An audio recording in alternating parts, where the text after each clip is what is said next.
चौथा पाचवा हप्ता एकत्रित येणार, किती कोटींची तरतूद आहे? जेवढे पैसे लागतात तेवढी तरतूद आहे. ह्या गोष्टीला 46,000 कोटी रुपये एकंदरीत लागणार आहे. मी योजना जाहीर केली त्यावेळेस एप्रिल महिना, मे महिना हा गेलेला होता, त्याच्यावर जून महिना पण गेलेला होता. 3 महिने 12 महिन्यातले कमी झाले होते, 9 महिने राहिलेले. 9 महिन्याच्या करता मी 35,000 कोटीची तरतूद केली. लिहून घ्या, 35,000 कोटी. त्याच्यामुळं हिशोब लावा, 12 महिन्याला 46,000 कोटी, तर 9 महिन्याला किती? ते 35च्या आतच येतात. अरे बाबा, मी खूप वर्ष याचं काम केलेलं आहे रे अर्थमंत्री म्हणून. हे काय होतं, विरोधक त्यांना वाटलं नाही ही योजना इतकी लोकप्रिय होईल. आम्ही ज्यावेळेस महाराष्ट्रामध्ये फिरतो त्यावेळेस काय बहिणींनो, मायमाऊलींनो, पैसे आले का? आले आले दादा, आले आले. त्यातली 2-3 म्हणतात नाही अजून माझे आले नाहीत, परंतु माझा फॉर्म स्वीकारलाय, परंतु अजून आले नाहीत. येतील. म्हणजे एक समाधान महिलांच्या मध्ये पाहायला मिळतं.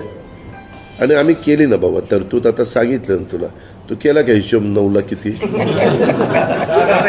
तर मित्रांनो, ज्या पद्धतीने उपमुख्यमंत्री आणि अर्थमंत्री अजितदादा पवार यांनी सांगितलं त्यानुसार 35,000 कोटींचा निधी मुख्यमंत्री लाडकी बहीण योजनेसाठी मार्च महिन्यापर्यंत तरतूद केल्यात आल्याचं सांगितलं आहे.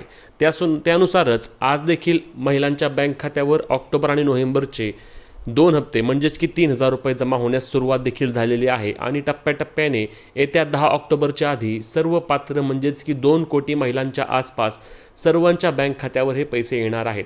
त्याबरोबरच आज झालेल्या राज्य मंत्रिमंडळाच्या बैठकीमध्ये देखील मुख्यमंत्री माझी लाडकी बहीण योजनेचा अर्ज करण्यासाठी मुदतवाढ देखील केल्याचे सांगण्यात आलेले आहे.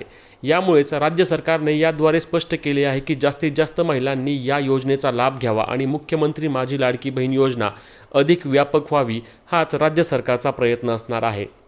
आता यामध्ये अनेकदा बोलले गेले की योजना किती दिवस चालणार, कारण इलेक्शन झाल्यानंतर योजना बंद पडणार का? तर अर्थसंकल्प हा वार्षिक असल्याने वार्षिक अर्थसंकल्पानुसार मार्च महिन्यापर्यंत लाडकी बहीण योजनेच्या हप्त्या वितरणासाठी तरतूद केल्याचे अर्थमंत्र्यांनी सांगितलं आहे.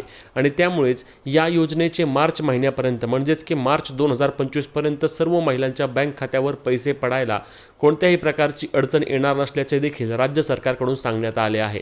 त्याबरोबरच परत म्हणजेच की जर या विधानसभेच्या इलेक्शनमध्ये पुन्हा एकदा महायुती सरकार जर राज्यात आलं तर आम्ही मुख्यमंत्री एकनाथ शिंदे यांनी सांगितल्यानुसार पुन्हा एकदा या योजनेसाठी रक्कम वाढवू. म्हणजेच की जे महिन्याला 1,500 रुपये मिळतात ते 2,000 रुपये करू, नंतर ते 2,500 रुपये करू आणि नंतर आम्ही 3,000 रुपये देखील देण्याचा प्रयत्न करू, असे मुख्यमंत्री एकनाथ शिंदे यांनी देखील बोलताना सांगितले आहे.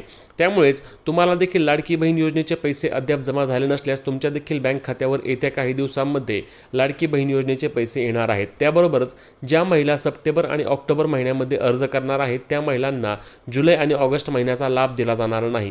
त्यामुळेच तुम्ही सप्टेंबर महिन्यामध्ये अर्ज केला असल्यास, तुमचा अर्ज अप्रूव्ड झाला असल्यास तुम्हाला आता तुमच्या बँक खात्यावरती 1,500 रुपये जमा झाले असणार आणि इथून पुढे म्हणजेच की ऑक्टोबर नोव्हेंबर महिन्याचे देखील तुमच्या बँक खात्यावर पैसे येणार असल्याची माहिती यावेळी बोलताना आदिती तटकरे यांनी देखील दिली आहे. त्यामुळेच तुम्हाला अजूनही मुख्यमंत्री लाडकी बहीण योजनेचा हप्ता आला नसल्यास तुम्ही कमेंटमध्ये आम्हाला सांगू शकता.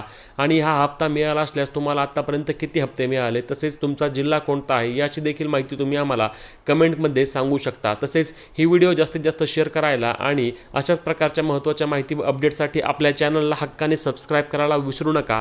भेटूया पुढच्या व्हिडिओमध्ये. तोपर्यंत जय महाराष्ट्र.